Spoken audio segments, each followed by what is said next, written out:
there. G.I. Joe, American hero. G.I. Joe is there. It's G.I. Joe against Cobra and Destro, fighting to save the day. He never gives up, he's always there, fighting for freedom over land and air. G.I. Joe, American hero. G.I. Joe is there. G.I. Joe is the code name for America's daring, highly trained Special Mission Force. Its purpose, to defend human freedom against Cobra, a ruthless terrorist organization determined to rule the world. He never gives up, he'll stay till the fight's won. G.I. Joe will dare. G.I. Joe, American hero. G.I. Joe. Hello guys, nandito naman po tayo sa another video ko sa aking YouTube channel. So, ang papakita ko naman sa inyo ngayon ating episode ay si Snake Eyes. G.I. Joe Classified Series Snake Eyes. Okay? So, si Snake Eyes ay isang G.I. Joe, isang soldier, isang ninja, black ninja. Ito yung arch enemy niya ay si Storm Shadow. Okay? So, samahan nyo ako, i-unbox natin tong and tsaka i-review natin kung gaano kaganda tong action figure na tong si Snake Eyes. Okay? So, start na tayo. So, simulan na natin sa box niya. Okay? So, ito yung kanyang drawing. Okay? Snake Eyes. Yun ang kanyang graphics. And then nakalagay dyan, classified G.I. Joe Snake Eyes. Okay. And then, sa side niya, number 2, siya nung na-release nito. Number 2. Okay. Ito yung mga kanyang logo. Iba't ibang logo, 4. Okay. And then, sa likod niya, sa back, ng box, andyan yung mga ibang character ng G.I. Joe. Okay, isa-isayin natin yung mga character ng G.I. Joe. Every G.I. Joe na nilalabas, guys, so yung pinaka-main nilalagay dito, yung character na bago. Yung sa taas, si Cobra Commander, si Baroness, si Destro,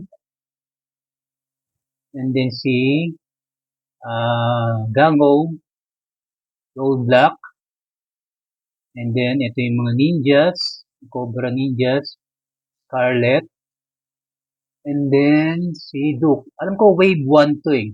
Okay, ito yung mga unang-unang ni-release, wave 1. Okay. And then sa back, other side naman ng back niya, yan, medyo may itim, no? Madilim, black yung kanya, no? Okay. And then, sa bottom naman ng box niya ay yung mga content and then yung barcode. Okay, Hasbro. And then yung sa top ng box. And yung logo ng star ng G.I. Joe. And then number 2, si Snake Eyes. So, maraming version na nilabas ang classified na Snake Eyes. Okay, ito yung second version. Meron pang mga gold version siya, silver version ng Snake Eyes. Okay, merong Snake Eyes Commander series, mga ganun. Yan ay kasama yung kanyang alagang aso. Okay, so yung may mga lumabas na mga iba't ibang klaseng action figure ng Snake Eyes. Okay, so i-unbox na natin. So samahan nyo ako, i-unbox natin ang action figure na Snake Eyes. Okay. Saan natin Snake Eyes. Okay. Yung box sa background niya, ito yung logo ng G.I. Joe, yung star. Ganda, no? Merang logo sa background yan, yung box. Okay. Pusan natin muna to. Yun, lagyan natin dito sa likod. Meron tayong background ng G.I. Joe action figure. So, ito si Snake Eyes. So, isa-isayin natin yung kanyang mga accessories, yung mga gamit niya. Ito yung ah, lagay na ng sword niya, and then sword, tapos meron din siyang sword na katana blades to, and then meron siyang knife, okay, and then meron siyang armalite, yung ganyan, and then meron siyang 45 handgun. Ito yung sa ito sa armalite niya, sa baril niya din ito nalagay. And then yung kanyang backpack. Okay? So isa-isahin natin yung backpack. Ang galing. Okay, ito yung backpack ni Snake Eyes. So ang ganda ng articulate, tsaka yung detalyado. Okay. Natin itong side. Okay. Backpack. Okay. Backpack ni Snake Eyes. Yan top. Okay. Yung backpack ni Snake Eyes. Next. Ang kanyang 45 handgun. Liit, no? 45 handgun. Detail din yung mga handgun nila eh. No? Ito nyo. Okay. 45. Okay, 45 din gun. So, comment below kung 45 gun nga na to, guys. Yung tawag dito baril ni Snake Eyes. Kung kayo talaga ay official na nanonood ng G.I. Joe TV series ng 1980s, 90s na G.I. Joe, American Hero. Ilabas siya sa, I think, Channel 5 and then Channel 2, Channel 13, yung mga G.I. Joe, and Channel 9. Okay? Next, yung kanyang Armalite. Armalite. Ito parang bala ng mga bala. Okay. Sunod natin yung nilalagay doon. Kinakabit doon sa handgun. Eh. Hindi, sa Armalite pala, sorry. Okay. Yan. Kabit natin. Ito sa harap. Tama ba? Ano ba? Sa harap ito. Okay. Tama nga. Natin maglagay itong pinaka meron pang butas. Parang wala. Alam ko dito yan. Oh, dun sa maliit. Ay, sorry. Dito pala siya sa maliit. Hindi pala. Oops. Butas. Hirap yung ano. Ano yan? Ay. Tama ba? Meron bang butas? Meron nga. Oh. Yan. Ano ba yun? Ano ba yun? Yan guys. And then, yung kanyang machete or knife na maliit. Sobrang liit. Knife, machete. Machete nga to. So, comment below guys. Ang tawag dito sa kutsilyo na to. Machete ba? O knife lang. Okay. Next, yung kanyang sword. Katana blade ba to? O sword? So, meron siyang nakahugis doon guys. Tingnan nyo. Galing ng pagkakadetail, pagkakagawa ng gano'n. Ito ba? Ayan, sorry. Ayan. Okay. Next, ito yung kanyang nalagyan ng sword.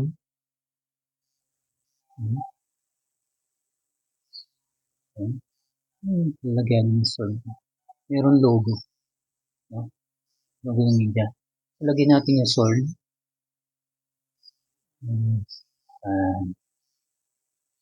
Okay. Lagyan yung sword. Okay. Color black talaga siya, no? Si Snake Eyes. Para hindi daw makita sa gabi. Lagi siya sumusugod sa dilim. Hindi siya makita. Yan. Yan po yung akin. Ganyan accessories.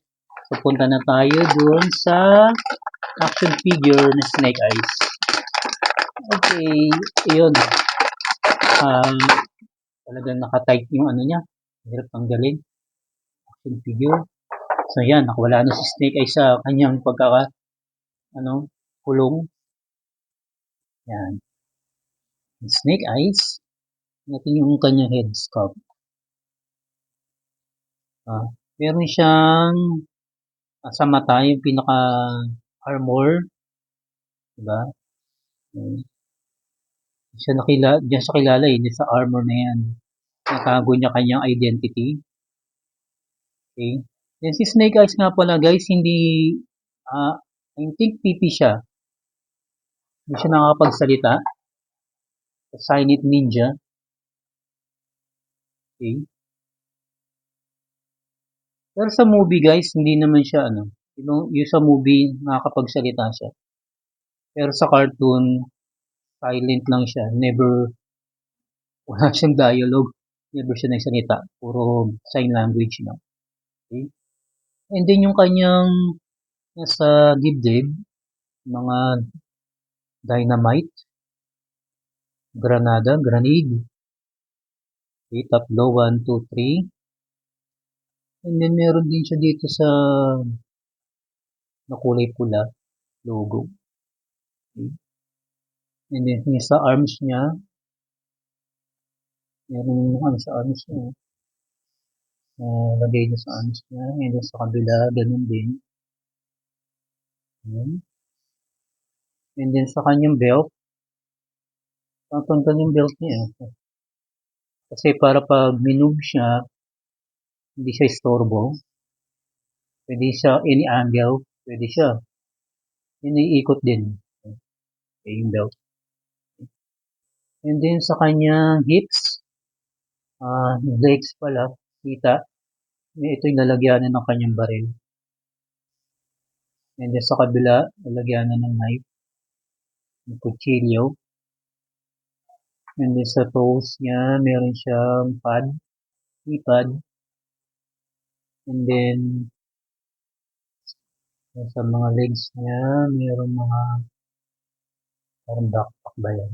Mga lalagyanan. And then sa paa, okay. And then sa back niya, combat pants eh, no? Black lang siya. And guys, and then yung articulation naman siya. Ang size pala na itong mga action figure is 6 inch. Ang laki niya. Okay. Sa ulo niya, up and down, nakatungo, nakatingala, nakaikot, left and right. Okay. And then sa braso, kanyang gagalaw siya. Bibend siya, kabila din. Yan na din. Any movement pwede siya. And then kanyang arms.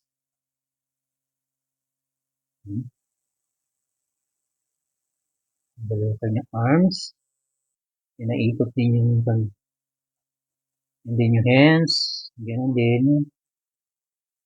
Ikot din yung kabila. Yan. Then yung hands nila, so may isang daliri naka-angat kasi panghawak ng kanilang gun, mga accessories. And then yung hips nga, yan. Nag-bend siya up and down. Pwede siyang yumuko. Kaya niya. And then, iikot, baywang. And then, yung kanyang legs. And then, yung paa. Nakamove ng ganito. Yan. And then, yung kabila din. So, lahat ng G.I. Joe action figures, so, pare-pareho sila ng articulation, tsaka yung movement ng mga kanilang mga joints. Then, pwede siyang mag-acrobat. Yan. Okay. Ayan. Pwede umupo. Kaya umupo. Yan. Ah, ang ganda ng kulay ng pagka-black niya, guys. Snake Eyes. Okay. Yan po. Lagyan natin yung backpack niya. Natin yung backpack sa likod.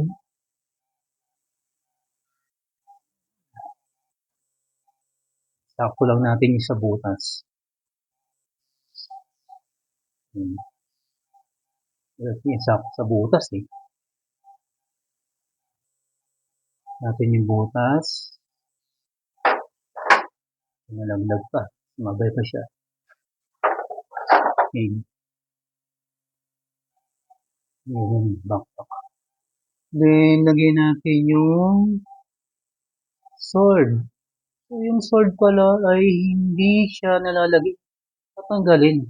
Tanggal sa backpack, sword lang ilagay. Gusto mo ng sword lang ilagay. Ayun. Yan, lagay yung sword sa likod. And then, yung kanyang knife, lagyan natin dito sa kanyang hip.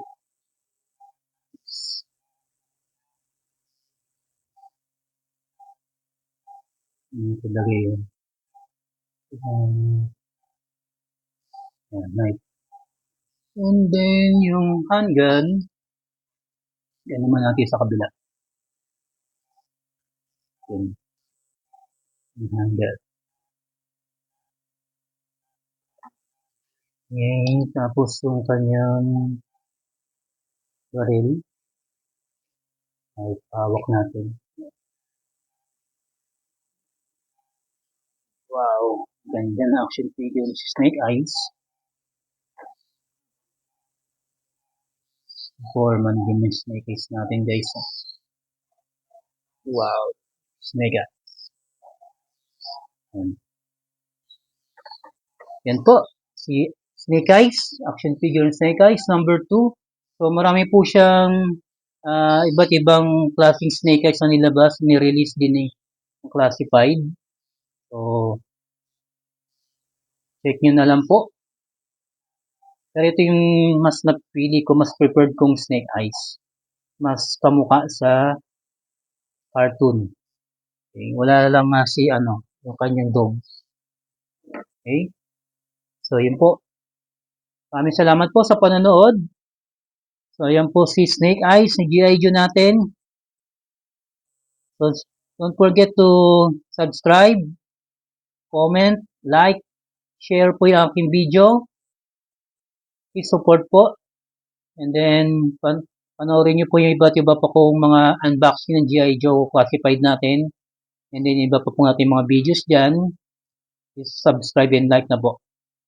Okay? So, thank you very much. Ayan po si G.I. Joe Snake Eyes. Salamat po sa panonood. Pagsubaybay. Pagsama sa akin sa unboxing at review ng ating G.I. Joe classified Snake Eyes. Okay, maraming salamat po. Thank you. Bye-bye.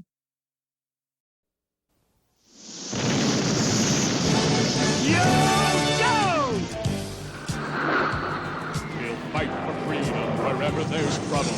G.I. Joe is there. G.I. Joe, American hero. G.I. Joe is there. It's G.I. Joe against Cobra and Destro, fighting to save the day. He never gives up. He's always there, fighting for freedom over land and air. G.I. Joe, American hero. G.I. Joe is there. G.I. Joe is the code name for America's daring, highly trained Special Mission Force. Its purpose, to defend human freedom against Cobra, a ruthless terrorist organization determined to rule the He world. never gives up. He'll stay till the fight's won. G.I. Joe will dare. G.I. Joe.